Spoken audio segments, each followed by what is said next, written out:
winsak natin guys. Sobrang lakas ng hangin. Kanina dumidiretso yan, no? So na 95 knots. Ayan, nawala. Maya biglang didiretso yan. Ayan. So ito yung aeroplano natin ngayon. Kasama natin yung dalawang bata na nasa likod ng bakod.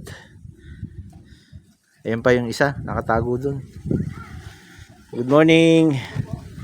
So guys, okay na ako. Nakalipad na ako, tatlong battery na ako. Kaya na ngayon sobrang lakas na ng hangin, no? Kung napapansin nyo yung palo ng dahon ng saging, no?